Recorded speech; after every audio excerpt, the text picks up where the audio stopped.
நமஸ்காரம். நேற்று நாம் திருவாசகம் இன்ட்ரடக்ஷன் பார்த்தோம். ஸோ அதில் சில விஷயங்களை ஷேர் பண்ணிவிட்டு, இன்று திருவாசகத்தில் ரொம்ப முக்கியமாக அந்த சின்ன வயசுலேருந்தே எனக்கு தெரிந்த சிவபுராணம் அதில் என்னெல்லாம் சொல்லியிருக்கிறாங்க அப்படின்றத கொஞ்சம் டீட்டெயிலாக பார்க்கலாம் அப்படின்னு தோணுச்சுது.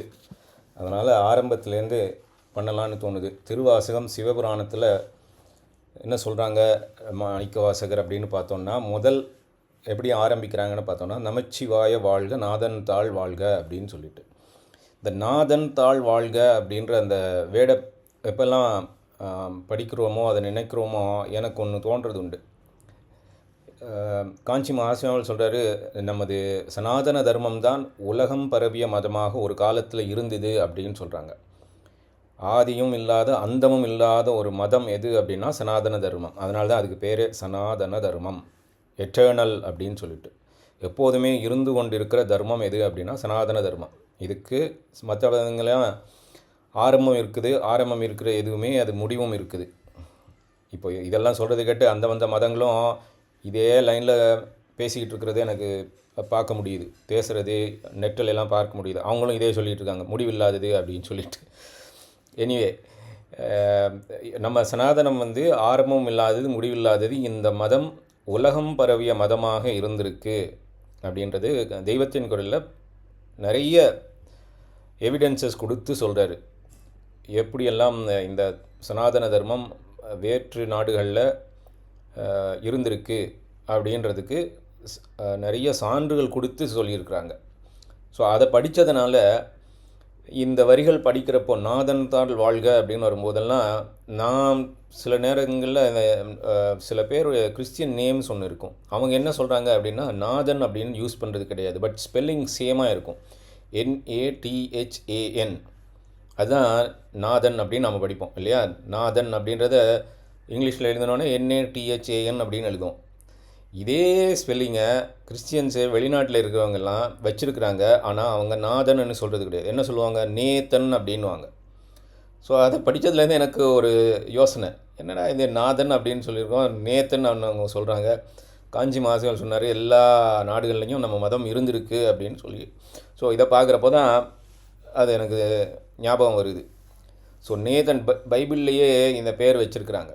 ப்ராஃபெட் அப்படின்ற பேரில் இருக்குது. டேவிடோடைய அப்பாவோ பையனோ அப்படின்னு எல்லாம் பைபிளில் கொடுத்துருக்குறாங்க. இந்த நேதன் அப்படின்னு அவங்க சொல்கிற நம்ம நாதன் அப்படின்னு சொல்லிட்டு, மேரி மாதா அப்படின்றத மாரி மாதா அப்படின்னு நாம் சொல்கிற மாதிரி தான் ஸ்பெல்லிங் சேம். ஆனால் கொஞ்சம் உச்சரிப்பு மட்டும் கொஞ்சம் வித்தியாசமாக இருக்குது. நேதன் அப்படின்னு அவங்க எழுதுறது தான் நம்ம நாதன் அப்படின்னு சொல்கிறோம். நம்ம நாதனை தான் அவங்க நேதன்னு சொல்கிறாங்கன்றது தான் நிஜம் ஆக்சுவலி. சரி, எப்படி இருந்தாலும் ஆரம்பம் நமச்சிவாய வாழ்க நாதன் தாழ் வாழ்க அப்படின்னு ஆரம்பித்து இமைப்பொழுதும் எண்ணெஞ்சில் அப்படின்னு சொல்கிறாங்க. அதை பார்க்குறப்போ தான் அந்த நமச்சிவாய வாழ்க அப்படின்றத அதிலேயே நமச்சிவாய அப்படின்ற வார்த்தைக்கு அற்புதமாக இவர் விளக்கம் கொடுத்துருக்குறாங்க. அதையும் அப்படியே நான் படிக்கணும்னு ஃபீல் பண்ணுறேன். ஆனால் இதெல்லாம் நமக்கு யாரும் சொல்லிக் கொடுக்கறதுக்கு ஆள் கிடையாது பள்ளிகளில். ஸோ அதனால் சுவாமி சித்பவானந்தர் அற்புதமாக விளக்கம் கொடுத்துருக்காரு. யஜூர் வேதத்துக்கு நடுநாயகம் வகிப்பது ஸ்ரீருத்ரம். இந்த ஸ்ரீருத்ரத்தில் நடுநாயகம் வகிப்பது நமச்சிவாய என்னும் மந்திரம். இதை இடையராது உச்சரிப்பவர் சிவஸ்வரூபம் ஆகின்றனர். வேதம் ஓதுவது ஸ்ரீருத்தம் சொல்வதும் எல்லாருக்கும் சாத்தியமன்று. அதற்கு அதிகாரிகள் ஆவது மிக கஷ்டம். எல்லாரும் அதிகாரிகள் ஆவதும் இல்லை. ஆனால் நமச்சிவாய என்று நவில்வது மிக எளிது.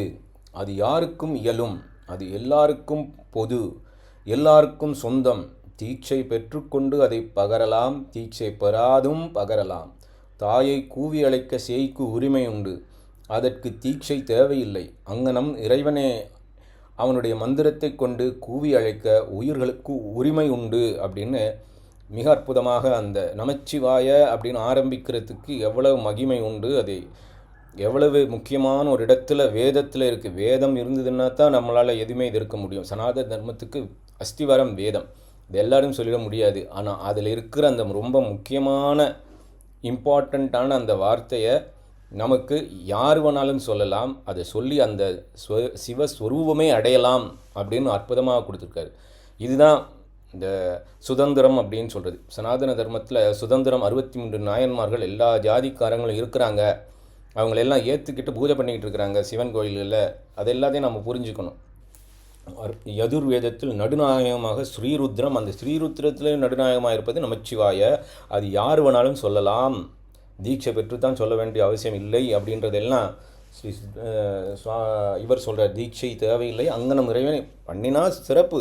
யாரும் அது தீட்சை பற்று பண்ணினா சிறப்பு. அது இல்லைன்னா கூட ஒரு தாயை குழந்தை எப்படி கூப்பிட்றதுக்கு ஏதாவது கண்டிஷன் தேவையா, குவாலிஃபிகேஷன் தேவையா? அம்மான்னு சொல்கிற மாதிரி தான் நமச்சிவாய அப்படின்னு சொன்னால் இறைவன் நமக்கு வருவான் அப்படின்றத சொல்கிறாங்க. அற்புதமாக விளக்கம் கொடுத்துருக்குறாங்க. அதுக்கப்புறம் 2வது வரி பார்த்தோம் அப்படின்னா, இமைப்பொழுதும் என்னெஞ்சில் நீங்காதான் தாழ்வாழ்க அப்படின்றார். எவ்வளோ அற்புதமாக இருக்குது அப்படின்னு பார்க்குறப்போ இதெல்லாம் கொஞ்சம் யோசிச்சு, இது ரொம்ப நாளாக தான் இதெல்லாம் எத்தனையோ சின்ன வயசுலேருந்து இதெல்லாம் சொல்லிக்கிட்டு இருக்கிறோம். ஆனால் அதை கொஞ்சம் புரிஞ்சுக்கிறதுக்கு ட்ரை பண்ணுறப்போ அதி அற்புதமாக இருக்குது. இமைப்பொழுதும் என்னெஞ்சில் நீங்காதான் தாழ்வாழ்க அப்படின்னார். ஒரு க்ஷணமும் என் மனதினின்று பிரியாதவனுக்கு திருவடி வாழ்க அப்படின்னு இவரை விளக்கம் கொடுக்குறாரு.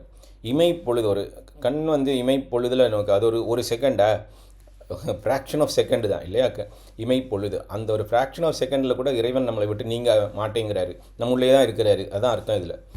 ஆமாம், நம்ம அதை தெரிஞ்சுக்கிட்டோமா, அதை புரிஞ்சுக்கிட்டோமா, அதை ஞாபகம் வச்சுக்கிறோமா, அதுதான் கேள்வி.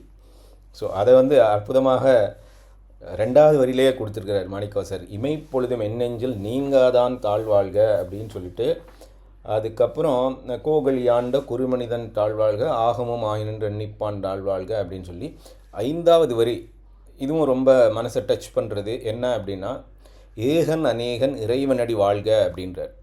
ஏகன் அநேகன் இறைவனடி வாழ்க. இது ரொம்ப முக்கியமானது. சனாதன தர்மத்தில் எல்லாத்தையும் நம்ம கும்பிட்றோமே அப்படின்னு சில பேர் கேலி கிண்டலாம் பண்ணுவோம். மரம், செடி, கொடி, கல் எல்லாத்தையும் நம்ம கும்பிட்றோம் அப்படின்னா என்னென்ன இதான் காரணம். இது இந்த வரியில் ஒரு வரியை வச்சு நம்ம விளக்கிடலாம் எதுக்காக அப்படிலாம் பண்ணுறோம் அப்படின்னு.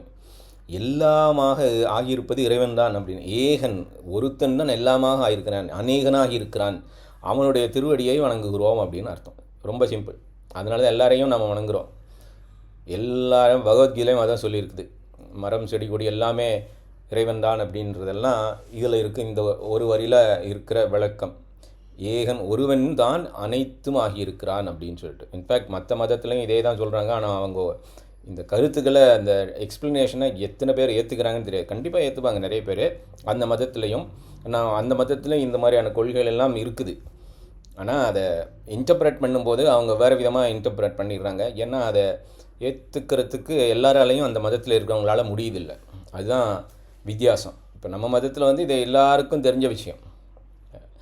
ஆனால் மற்ற மதத்தில் இருக்கிறவங்களுக்கு எல்லா விஷயமும், இந்த விஷயம் ஏற்றுக்கிறதுக்கு மனோபக்குவம் இருக்கா அப்படின்றதான் கேள்வி. அது இருந்துடுச்சுன்னா பிரச்சனை கிடையாது, எந்த மதத்துலேயும் எந்த பிரச்சனையும் வராது.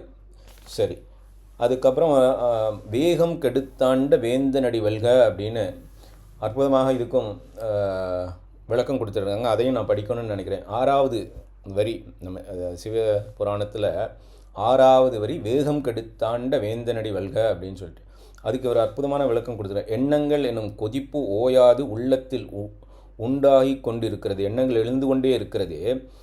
அவ்வெண்ணங்களை நிறைவேற்ற பிறவிகளும் பெருக்கிக் கொண்டே போகின்றன. எண்ணங்களுக்கு வலி கொடுப்பது ஆசை. ஆதலால் ஆசையே வேகம் என்று இயம்பலாம். ஆசைக்கு இருப்பிடம் அஞ்ஞானம். இறைவனுடைய அருள் வாய்க்கும் இடத்து அஞ்ஞானம் அகலுகிறது. அதைத் தொடர்ந்து ஆசை அறுபடுகிறது. அதனால் எண்ணம் என்னும் கொதிப்பு அடங்குகிறது. பின்பு எண்ணத்தின் தொகுதியாயுள்ள மனது நசிக்கிறது. மனதற்ற நிலையில் பரமனது சாநித்தியம் திகழ்கிறது. மனமடங்க பெற்றவர்களிடத்து மற்றொரு மகிமை உண்டு. இறைவனை அடைதல் மட்டுமல்ல, இகலோகத்துக்குரிய எதையேனும் அடைய வேண்டுமென்று சங்கற்பித்த மாத்திரத்தில் அவர்கள் அதை எளிதில் அடையப் பெறுகின்றனர். வேகம் கெடுத்தாண்ட அப்படின்றதுக்கு இந்த மனதின் வேகத்தை கெடுக்கிறது, மனத்தை அடக்குவது, மனம் இல்லாமல் போகிற ரமண மகர்ஷி சொல்கிறது உண்டு. மனோநாசம் அப்படின்னு சொல்லுவாங்க. மனோநாசம் மனத்தை அழிக்கிறது. குறைச்சி குறைச்சி குறைச்சி அதுதான் வேகத்தை கெடுக்கிறது. யாரால் முடியும்னா இறைவனால் தான் முடியும். அவரின் அருளின்றி அதுவும் வருது இல்லை. அந்த இறைவன் அருளால் தான் இதெல்லாம் நடக்கிறது. ஆனால் நாம் பண்ண வேண்டியது இந்த ஆசைகளை குறைக்க வேண்டும் அப்படின்னு இவர் சொல்கிறார். ஆசைகளை குறைத்து குறைத்து குறைத்து குறைத்து குறைத்து நமது வேகம், மன ஓட்டத்தின் வேகத்தை குறைக்கிற பொழுது இறைவனை அடையலாம். அப்படி அடைகிறப்போ அதுக்கப்புறம் நம்ம மனசில் ஏதாவது ஒன்று ஆசை வந்துருச்சுன்னு வச்சுக்குவேன், நம்மளையும் அறியாமல் சில நேரம் ஏதாவது ஒன்று வந்துன்னா அது நடந்துடும் அப்படின்றார். ஸோ அதனால தான் அந்த மிராக்கிள்ஸ் எல்லாம் நடக்குதெல்லாம் அப்படின்னு காரணம்னா அதான் reason. When the mind is completely pure, there is no desires, எந்த ஒரு ஆசையும் இல்லாத ஒரு மனம் வந்துடுச்சு. இப்போ திடீர்னு ஏதோ ஒன்று ஆசைப்பட்டுட்டோம்னா அது உடனே நடந்துருது. அந்த ஆசை நம்ம நினச்சது ஒன்று நடந்துருது அப்படின்னு நிறைய பேருக்கு லைஃப்பில் நடந்துருக்குது. ஏதோ ஒன்று ஆசைப்படுவோம், நம்ம ஏதாவது சாப்பிடணுன்னா உடனே வந்துடுது. அது என்ன காரணம்னா நம்ம அந்த ஒரு க்ஷணத்தில் நம்ம மனசு சுத்தமாக இருந்திருக்குன்னு அர்த்தம். அதுதான் இதில் சொல்கிறார் அவர். எது வேணும்னோ இகலோகத்துக்குரிய எதையேனும் அடைய வேண்டுமென்று சங்கற்பித்த மாத்திரத்தில் அவர்கள் அதை எளிதில் அடையப் பெறுகின்றனர். இது எப்போவுமே நிரந்தரமாக இருக்கும். எப்போன்னா அந்த மனம் ஃபுல்லாக அடங்கிடுச்சுன்னா, நாம் என்றைக்கோ ஏதோ ஒரு நாள் ஒரு க்ஷணத்தில் நமக்கு அது நடக்குது.